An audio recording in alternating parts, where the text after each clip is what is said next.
ادي النحاس هيتفاعل مع حمض النيتريكي المركز، بس خلي بالك بقى ده عامل مؤكسد قوي صح؟ فهنا بيأكسد كل حاجه. يعني هو اول حاجه هيأكسد النحاس يخليه ايه؟ يخليه CuO. يعني CuO فعلا هو اللي بيتفاعل، وطبعا هيكون لي نترات نحاسي 2.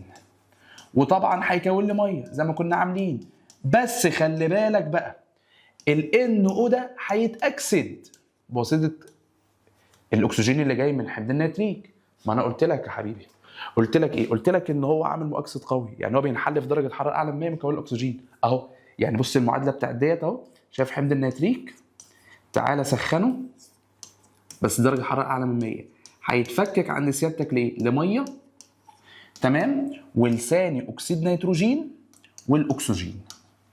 ماشي؟ تعالى اهو بص هنا، هنا ده 2 زوجي، ده 2 زوجي، ده واحد فرق، اضربه في 2. يلا بينا. كام اتش واحده؟ 2 في 2 ب 4، اضرب في 4. 4 ان طالعه بواحده، اضرب في كام؟ في 4. 4 ب 3 ب 12، طالعه 2 و2 4. 4 في 2 ب 8، 8 و4 كام؟ 12.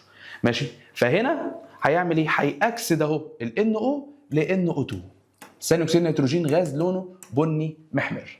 تمام الكلام؟ فهنا اهو زائد NO2.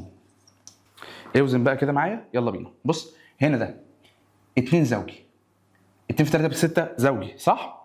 وهنا عندك ال O ده واحد فردي اهو، اضربه في 2. اوزن بقى يلا. سي بواحده طلع بواحده، اتش بواحده طلع 2 في 2 ب 4 اهو، مضرب في 4.